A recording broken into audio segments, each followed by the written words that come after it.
Hello दोस्तों, आप सभी विद्यार्थियों का स्वागत है हमारे यूट्यूब चैनल स्टडी समागम पर। देखिए दोस्तों, आज के इस वीडियो में हम चर्चा करने वाले हैं राजस्थान हाईकोर्ट एलडीसी की कट ऑफ को लेकर के। और कट ऑफ के साथ साथ दोस्तों आपका जो टाइपिंग टेस्ट होगा और टाइपिंग प्लस जो आपका एग्जाम हुआ था, इन दोनों को मिला करके आपकी जो फाइनल कट ऑफ जाने वाली है उसके ऊपर भी हम चर्चा करने वाले हैं। तो दोस्तों देखिए कौन कौन से पॉइंट हैं उनको सबसे पहले हम देख लेते हैं और एक एक पॉइंट के ऊपर हम चर्चा करने वाले हैं और विश्लेषण करने वाले हैं दोस्तों कि इसका रीजन क्या हो सकता है। ठीक है ना। तो सबसे पहले हम चर्चा करेंगे दोस्तों राजस्थान हाईकोर्ट एलडीसी के रिजल्ट की, रिजल्ट कब तक आ जाएगा। तो देखिए दोस्तों, सबसे पहले मैं आपको बता दूं इसका जो रिजल्ट है ना दोस्तों, ये आपको 25 अप्रैल से पहले पहले देखने को मिल जाएगा। ठीक है ना। यानी कि 25 अप्रैल के समथिंग आपको ये रिजल्ट देखने को मिलेगा। ये पूरी संभावना है कि दोस्तों 25 अप्रैल तक आपका रिजल्ट आ जाए। ठीक है ना। और उसके बाद हम सेकंड पॉइंट पे चर्चा करने वाले कि इसकी कट ऑफ कितनी जाने वाली है।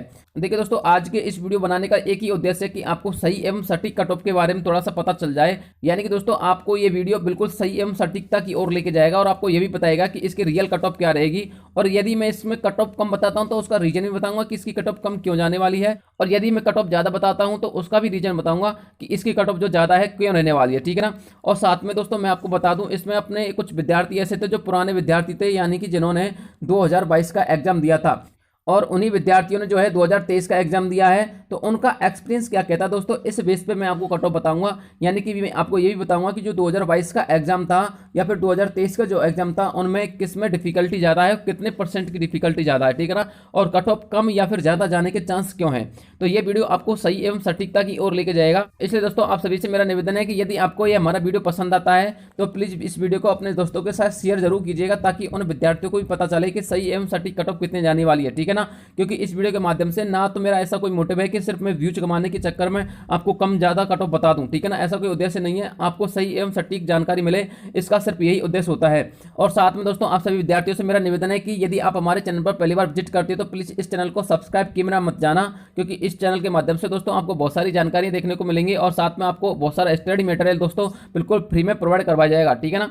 तो चलिए दोस्तों एक एक पॉइंट के ऊपर चर्चा करते हैं। तो सबसे पहले हम बात करते हैं कि राजस्थान हाईकोर्ट एलडीसी की जो कट ऑफ है दोस्तों वो कितनी जाने वाली है। दोस्तों मैं फाइनल कट ऑफ की बात नहीं कर रहा हूं। फाइनल कट ऑफ कहने का मतलब है फाइनल जो आपका जो टाइपिंग टेस्ट होगा वो और साथ में जो आपका एग्जाम हुआ है वो, उन दोनों को मिलाकर के कितनी कट ऑफ जाने वाली है ये भी बताऊंगा। लेकिन फिलहाल में मैं आपको एग्जाम के टेस्ट की जो है कट ऑफ बताने वाला हूं। ठीक है ना। तो चलिए दोस्तों अब हम चर्चा करते हैं राजस्थान हाईकोर्ट एलडीसी की कट ऑफ की कट ऑफ कितने जाने वाली है। ठीक है ना। तो मैं आपको कैटेगरीज वाइज कट ऑफ बताता हूं कि इसकी कट ऑफ कितनी जाने वाली है। तो सबसे पहले हम चर्चा करते हैं राजस्थान में जो जनरल कैटेगरी होती है दोस्तों, जो विद्यार्थी जनरल कैटेगरी से बिलोंग करते हैं उनकी कट ऑफ कितनी जा सकती है। तो देखिए साथियों, यदि आपके 105 क्वेश्चन बन रहे हैं, मैं प्लस प्लस की बात नहीं कर रहा ना, मैं ये कह रहा हूं कि आपके इससे ज्यादा बन रहे हैं या कम बन रहे हैं। यानी कि यदि आपके 105 क्वेश्चन बन रहे हैं, ज्यादा बन रहे हैं तो बहुत अच्छी बात है, लेकिन जनरल कैटेगरी से यदि आपके 105 क्वेश्चन बन रहे हैं तो दोस्तों आप बिल्कुल सेफ जोन में हो। ये मैं गारंटी के साथ कह सकता हूं। आपको टाइपिंग के लिए जो है कॉल आएगा दोस्तों, आप बिल्कुल 100% इस एग्जाम में क्वालिफाई हो। ठीक है ना। आप अपनी टाइपिंग कर सकते हो और बहुत अच्छी तरह से कीजिए 105 वाले विद्यार्थी जो जनरल कैटेगरी से बिलोंग करते हैं। ठीक है ना। दोस्तों मैं आपको इसका रीजन भी बताऊंगा कि इसकी कट ऑफ इतनी क्यों जाएगी। ठीक है ना। लेकिन इससे पहले सारी की सारी कट ऑफ देख लीजिए कैटेगरी वाइज। ठीक है ना। अब बात करते हैं दोस्तों ओबीसी कैटेगरी की, यानी कि जो विद्यार्थी ओबीसी कैटेगरी से बिलोंग करते हैं उन विद्यार्थियों के यदि 102 क्वेश्चन बैठ रहे हैं दोस्तों तो आप बिल्कुल सेफ जोन में हो। ठीक है ना। आप बिल्कुल सेफ जोन में हो, आपको कोई घबराने की जरूरत नहीं है, आप अपनी टाइपिंग की तैयारी कीजिए। अब बात करते हैं दोस्तों ईडब्ल्यूएस कैटेगरी की। तो देखिए दोस्तों, जो विद्यार्थी ईडब्ल्यूएस कैटेगरी से आते हैं उन विद्यार्थियों के यदि 100 क्वेश्चन बन रहे हैं, यानी कि 100 के प्लस में जो क्वेश्चन बन रहे हैं 100 भी बन रहे हैं ना दोस्तों, तो आप बिल्कुल सेफ एंड सिक्योर हो दोस्तों। आपको टाइपिंग की तैयारी करनी चाहिए और बहुत अच्छी तरह से करनी चाहिए। ठीक है ना। यानी कि दोस्तों यदि मैं एक शब्द में कहना चाहूँ तो जो विद्यार्थी जनरल कैटेगरी से या फिर ओबीसी से या फिर ईडब्ल्यूएस से या फिर एमबीसी कैटेगरी से बिलोंग करते हैं, यानी कि इन चारों कैटेगरी से जो विद्यार्थी बिलोंग करते हैं और जिनके 105 के प्लस में क्वेश्चंस बन रहे हैं, तो वो विद्यार्थी बिल्कुल सेफ एंड सिक्योर है। हालांकि मैंने आपको कैटेगरी वाइज कट ऑफ भी बताई है कि इतने यदि आपके कैटेगरी का अकॉर्डिंग बन रहे हैं तो आप सिक्योर तो है ही हैं, लेकिन फिर भी जो विद्यार्थी अगर फाइनल डिसीजन लेना चाहे तो जिस विद्यार्थी के 105 के समथिंग क्वेश्चन बन रहे हैं दोस्तों वो बिल्कुल सेफ एंड सिक्योर है। आपको टाइपिंग की तैयारी करनी चाहिए। ठीक है ना। अब बात करते हैं दोस्तों एससी एसटी कैटेगरी की। तो देखिए दोस्तों, जो विद्यार्थी एससी या फिर एसटी कैटेगरी से बिलोंग करते हैं तो उनके अलावा यदि 95 प्लस क्वेश्चन बन रहे हैं, कितने दोस्तों 95 के समथिंग क्वेश्चन बन रहे हैं, तो आप बिल्कुल सेफ एंड सिक्योर हो दोस्तों। आपको भी टाइपिंग की तैयारी करनी चाहिए। लेकिन मैं आपको यह कहना चाहूंगा 95 से कम एससी एसटी वाले विद्यार्थियों की जाने वाली नहीं है, क्योंकि आपने पिछली बार भी देखा होगा लगभग जनरल कैटेगरी को टच किया था इसने एससी एसटी ने। ठीक है ना। इसलिए मैंने आपकी कट ऑफ इतनी बताई है। और फिर भी यदि आपको यकीन ना हो ना दोस्तों, तो आप मेरी वीडियो को जिस दिन रिजल्ट आए उस दिन चला के देख लेना, या फिर मेरी मेरी वीडियो पर विजिट कर लेना, आपको लगभग इतनी कट ऑफ देखने को मिलेगी, एक दो क्वेश्चन का आगा पीछा भी देखने को मिल सकता है, ठीक है ना। देखिए दोस्तों, अब चर्चा करने वाले हैं कि इसकी कट ऑफ इतनी कम क्यों जाने वाली है। तो मैं आपको बता दूं दोस्तों, जिन विद्यार्थियों ने 2022 में एग्जाम दिया था ना, तो उनके 230 प्लस क्वेश्चंस यानी कि अंक बन रहे थे, क्वेश्चंस नहीं बन रहे थे, अंक बन रहे थे, ठीक है ना। ये 230 जिस विद्यार्थी के अंक बन रहे थे 2022 में, अब दोस्तों वही विद्यार्थी जिसकी 2022 में 230 क्वेश्चंस बन रहे थे ना, अब उसको एक साल और मिल गया और उसकी पहले से भी प्रिपरेशन अच्छी थी, तो अब उस विद्यार्थी के दोस्तों 230 अंक वाले विद्यार्थी के लगभग इसमें 210 अंक आ रहे हैं, या फिर 204 अंक या फिर 206 अंक इस तरह से बन रहे हैं। यदि आपको विश्वास ना हो तो आपके आसपास कोई अच्छा कैंडिडेट जिसने एग्जाम दिया था उसको आप पूछ लीजिएगा कि पिछले एग्जाम की तुलना में आपका एग्जाम कैसा था, ठीक है ना। तो मेरा कहने का सीधा सीधा मतलब यह है कि अपना जो आज का एग्जाम था वो पिछले एग्जाम की तुलना में डिफिकल्ट था, इसलिए आज की जो कट ऑफ है ना दोस्तों, यानी कि 2023 की जो कट ऑफ है वो पिछले एग्जाम की तुलना में कम ही जाने वाली है, ठीक है ना। अब दोस्तों आपके दिमाग में एक डाउट और चल रहा होगा कि सर हमारा एग्जाम तो 12 मार्च को था और एक का एग्जाम 19 मार्च को था, तो इसकी कट ऑफ का निर्धारण कैसे करें। तो देखिए दोस्तों, जो मैंने आपको कट ऑफ बताई थी, जो मैंने अभी आपको कट ऑफ बताई थी कैटेगरी वाइज, तो दोस्तों वो 12 मार्च वाले विद्यार्थियों के लिए है, ठीक है ना। तो यानी कि 19 मार्च वाला विद्यार्थी तो बिल्कुल सेफ एंड सिक्योर है, उसका तो एग्जाम अच्छी तरह गया था और उसके अंक भी अच्छे आ रहे हैं, ठीक है ना। लेकिन जो विद्यार्थी 12 मार्च का एग्जाम देके आए थे दोस्तों, उनके लिए वो कट ऑफ बताई थी, ठीक है ना। किसके लिए? 12 मार्च वाले विद्यार्थियों के लिए वो कट ऑफ बताई थी, ठीक है ना। अब बात करते हैं दोस्तों इसके अगले पॉइंट की, क्योंकि बहुत सारे विद्यार्थियों के और भी डाउट है। तो अगला पॉइंट ये है दोस्तों, टाइपिंग प्लस एग्जाम को मिलाकर के फाइनल कट ऑफ कितनी जाने वाली है।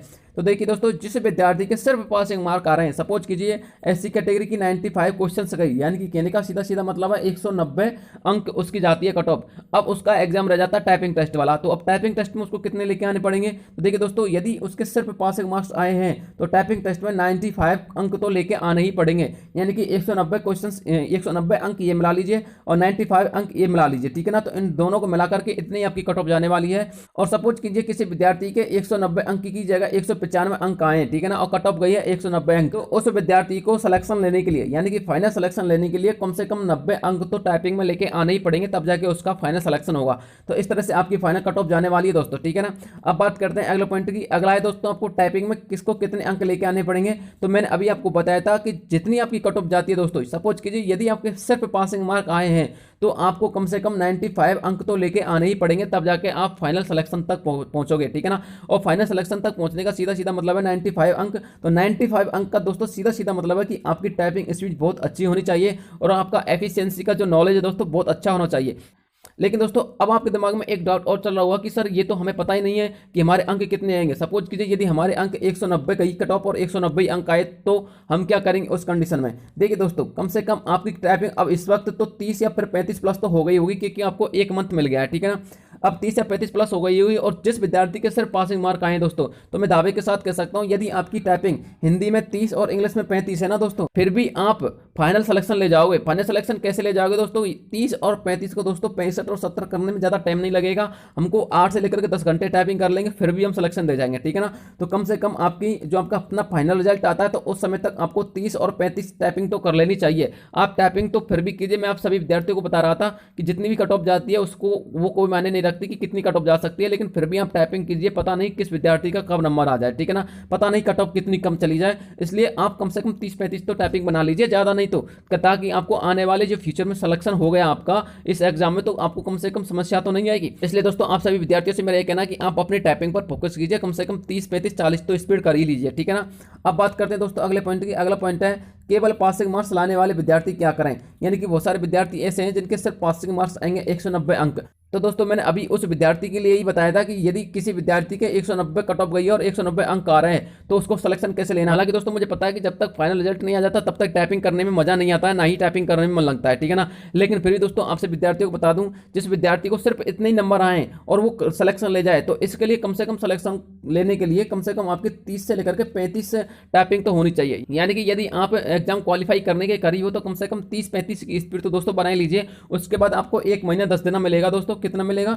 1 महीना और 10 दिन टाइपिंग के लिए मिलेगा। उस दिन आप अच्छी तरह से टाइपिंग कीजिएगा। तो फाइनल सिलेक्शन लेने के लिए पासिंग मार्क्स वाले विद्यार्थियों की स्पीड कम से कम 35 तो होनी ही चाहिए दोस्तों, ठीक है ना।